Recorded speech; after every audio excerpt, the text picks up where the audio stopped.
Voter তালিকা বিশেষ সংশোধনী বা এসআর প্রক্রিয়া ঘিরে গোটা রাজ্য জুড়ে তীব্র বিতর্ক চলছে। এরই মধ্যে শুক্রবার এক মহিলা ও হোজাই জেলা আমসু পৃথকভাবে থানায় এজাহার দায়ের করেছে।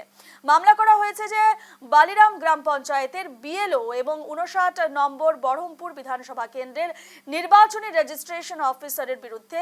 জানা গিয়েছে প্রায় 15 বছর আগে যমুনামুখ থেকে বিয়ে হয়ে অন্যত্র চলে গিয়েছিলেন রুমা চন্দা নামে ওই মহিলা।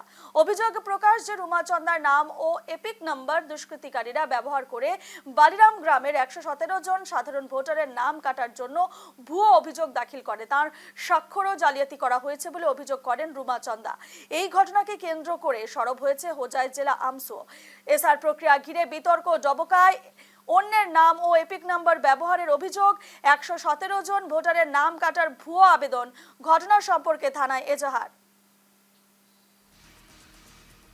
এ নিয়ে বিস্তারিত জানবো, সরাসরি রয়েছেন আমাদের প্রতিনিধি শহীদুল আলম। শহীদুল, ইতিমধ্যে এসআর নিয়ে কিন্তু একেবারে তীব্র বিতর্ক দানা বেঁধেছে এবং যে সমস্ত অভিযোগ উঠছে সেই সম্পর্কে ঠিক কি কি তথ্য উঠে আসছে এই মুহূর্তে, কি জানাচ্ছ?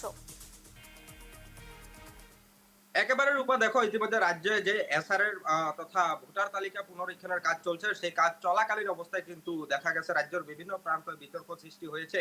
সমান্তরালভাবে বলতে হবে যে ইতিমধ্যে হোজাই জেলার বিভিন্ন প্রান্তে এই যে এসআর নিয়ে কিন্তু বিভিন্ন ধরনের অভিযোগ উঠেছে। আর বিশেষ করে বলতে হবে যে ইতিমধ্যে দেখা গেছে যে আহ হোজাই জেলার যে বহরমপুর বিধানসভা কেন্দ্র আছে সেখানে কিন্তু দেখা গেছে যে বিভিন্ন জায়গায় বা বিভিন্ন গ্রাম পঞ্চায়েতে কিন্তু স্ব স্ব ভোটার নাম কিন্তু ভোটার তালিকা থেকে ইতিমধ্যে কর্তন করার যে অভিযোগ উঠেছে।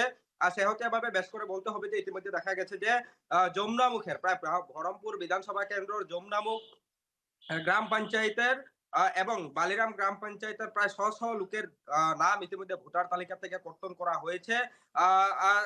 বিশেষ বেশ করে বলতে হবে যে ইতিমধ্যে দেখা গেছে যে বালিরাম গ্রাম পঞ্চায়েতের বরজারি মাঝ গ্রামের প্রায় 117 জন ভোটারের নাম ইতিমধ্যে ভুয়ো অভিযোগ দাখিল করে কিন্তু তাদের নাম কর্তন করার ইতিমধ্যে অভিযোগ উঠেছে।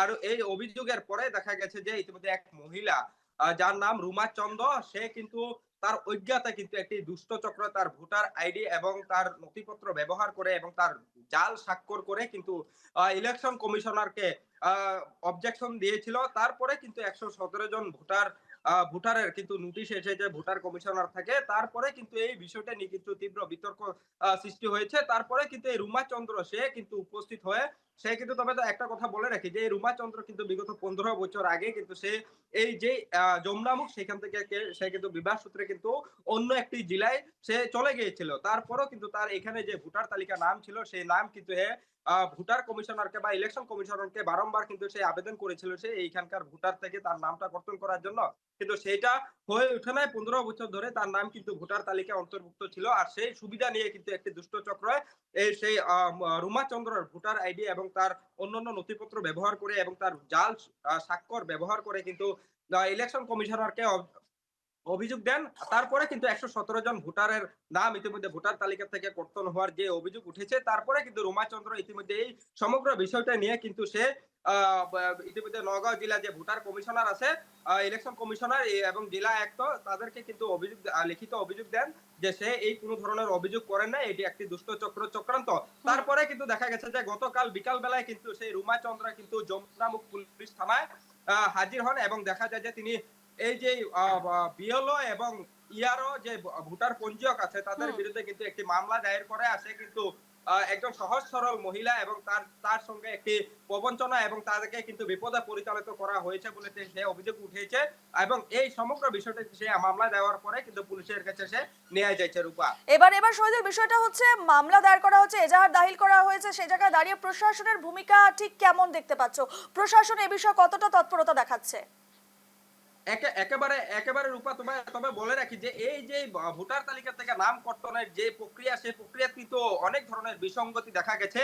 যে বিএলও নাকি এই সমগ্র বুথ লেভেল অফিসার যে নাকি এই গ্রাউন্ডে যে ভোটারদের সঙ্গে যে কিন্তু সম্পর্ক রক্ষা করে হিসেবে যে ইলেকশন কমিশনারের যে কাজগুলা কিন্তু বুথ লেভেল থেকে করছে, সেরকম এক অভিযোগ উঠেছে ইতিমধ্যে যে এক বিন্নাকান্দি বিধানসভা কেন্দ্র, হুজাই জেলার বিন্নাকান্দি বিধানসভা কেন্দ্রের এক বিএলওর নামে ইতিমধ্যে কিন্তু তার নামে নোটিশ এসেছে।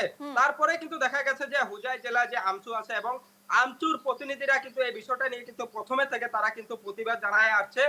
তারা বলছে যে যারা অবৈধ ভোটার আছে তাদের নাম কর্তন করার করক, কিন্তু তাদের কোনো আপত্তি নাই। কিন্তু দেখা গেছে যে প্রকৃত একাংশ ভারতীয় নাম কিন্তু ভোটার তালিকা থেকে কিন্তু একটি দুষ্ট চক্র কিন্তু চক্রান্তমূলকভাবে কিন্তু এই ধরনের কর্তন করা বিষয়টা নিয়ে কিন্তু আমসু ইতিমধ্যে কিন্তু বিভিন্ন জায়গা বা বিভিন্ন থানায় হুম কিন্তু তারা হুম মামলা করছে এবং পুলিশে সমগ্র বিষয়টাই কিন্তু তদন্ত করছে এবং জেলা আয়ুক্ত যে নওগাঁ জেলা এবং হুজাই জেলা আয়ুক্ত দুইটা জেলার কিন্তু যে অধিকারীরা আছে তারাও কিন্তু এই বিষয়টা গুরুত্ব সহকারে নেওয়া বলে ইতিমধ্যে জানা বেশ গেছে এবং তারাও কিন্তু এই বিষয়টি তদন্ত করছে। আর এবং তোমায় বলে রাখি যে এই দুষ্ট চক্রটি যারা নাকি সহজ সরল জনগণকে বা যে হারাশাস্তি দিয়েছে এবং যে ব্যক্তিদের নামে কিন্তু অভিযোগ দিয়েছে যারা তাদের বিরুদ্ধে কিন্তু কঠোর ব্যবস্থা নেওয়ার জন্য কিন্তু ইতিমধ্যে আমসু অভিযোগ দিয়েছে বা তাদের বিরুদ্ধে কঠোর ব্যবস্থা নেওয়ার জন্য বিভিন্ন থানায় কিন্তু মামলা করেছে। কিন্তু দেখা যাবে যে প্রশাসনে ইতিমধ্যে তদন্ত করার পরে যে চক্রটির সঙ্গে কে জড়িত আছে বা কি উদ্দেশ্যে তারা এই ধরনের কাজ করছে কিন্তু সেটা প্রশাসনের তদন্তের পরে কিন্তু জানা বের যাবে। হয়ে আসবে। একদমই রূপালী। একদমই শহীদ, সেদিকে আমাদেরও নজর থাকবে। আপাতত তোমাকে ধন্যবাদ জানাচ্ছি।